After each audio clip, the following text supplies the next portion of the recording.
Proud Family, Louder and Prouder finally premiered on Disney Plus. This show was a show that's been talked about pretty much since the inception of Disney Plus, and it's finally here, so you can actually stream the original show and its movie on Disney Plus, and the new show right now. But I will say also, there's also a DVD box set coming out in March, which I'm definitely pre-ordering, so that'll probably show that off on the channel when I get that in the mail. But, you know, that's coming March 15th, so we're going to be talking lots of Proud Family this month. But let's talk about the first 2 episodes they dropped here. So, if you don't know what the Proud Family is, it's an animated show starring a black family, basically, that was on Disney Channel back in the day. I kind of grew up with it, kind of didn't.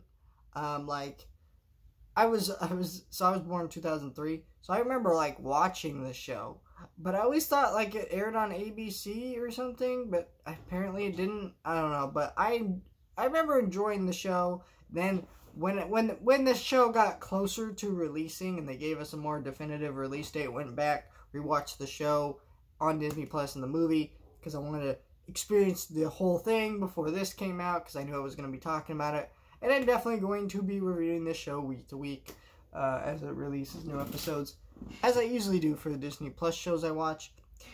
So let's talk about this show, I guess.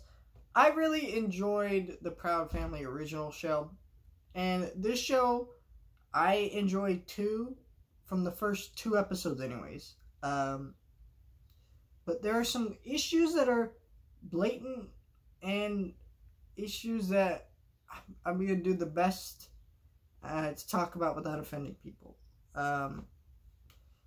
Which I think the people who might get offended might just get offended for no reason, but whatever. So in the first episode, is basically, it's called New Kids on the Block, and that's a perfect title, because that's what this episode is. Basically, this episode is a reintroductory to all of our characters. So, you know, Judy, Oscar, and, you know, Sugar Mama, and, you know, Penny, and all of her friends. They're going to reintroductories in this episode. So that way a new audience can kind of see, alright, these are kind of what these characters are like, get into the show. That is the point of that episode. Also, to introduce new characters, which most of them, alright, they kind of work, they fit into the universe so well. There's one character that specifically bugs me. Now, here's the thing. So, I want to be very clear. First of all, I don't know if this character is gay. I don't know what his sexuality is. However, there are hints that he is, and and my issue is not that he's a gay character. Here's my issue. So, he's a very stereotypical gay character. He's a stereotype. And I say he's possibly gay because, again, I don't actually know. They don't like telling it. And I was trying to look it up online, find out if he is or not, so I just kind of know. But, like, in the first episode, someone asked him, "Are you into girls?" And he just says, "Hey, now." And I'm like, well, that does... So, I mean, it probably means he isn't into girls and he's into guys, but, you know, I don't know that. And what bugs me, here's the thing. The first thing he does is mention Freddie Mercury in his first scene. Now, I love Freddie Mercury, of course, whatever, but, like, you talk about Freddie Mercury. Freddie Mercury is the most stereotypical gay man in existence. Like, if you want to point out, like, the most obvious gay people, like, Freddie Mercury's one of them. So I thought, it's like, alright, and he just, like, he comes across very flamboyant. He's a cool character, he seems fun, but I feel like he is still a little bit of a stereotype, and I found that weird watching that, and it was like, oh. So, I don't have a huge problem with the character. I don't hate the character. I had fun with them, but it's like, it does really feel like this character is written by people who don't really understand the sexuality besides its basic form, and it's just like, so I don't know, he seems like a weird stereotype to me, but he's still a fun character. He had plenty of laughs in the first episode, and that's the one thing I'll mention about the show. It's a very funny show. I laughed multiple times throughout these first couple episodes. Though there is here's the other issue. So the slapstick is more apparent in the original show and very strange. Like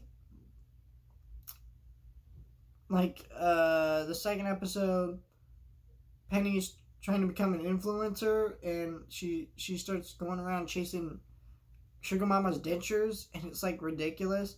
The first episode, we have a weird rap thing with the panda. It's just really strange stuff that never felt like that would fit into the original run of the show. It felt, and it was just bizarre, and some of it made me laugh, some of it didn't. It just felt really weird. I think the new animation style definitely helps the slapstick and the comedy in the show, but I do think that it kind of makes it a little bit strange watching it. But still, I thought this show was very solid. It felt in line with the original run of the show for the most part, besides a couple issues like I mentioned, like the odd slapstick comedy that is a little bizarre, and some of the characters being a little strange, but fun enough. And it's a good show. It's funny. It's fun. I really enjoyed watching it. And if you're a fan of the original show, I see no reason you won't like this show. Besides, there are a couple times where the show tries to be more relevant, and sometimes it's just absolutely bullshit. Like when they in the first episode when they're like, "Hey, what are those?" I'm like, this meme died in 2018. Like, it was embarrassing when they did it in Black Panther, right? You know, this is like, we're like almost 6 years later now, and you're referencing that shitty meme that was like 6 years ago. Like, stuff like that. But I think overall the show is good.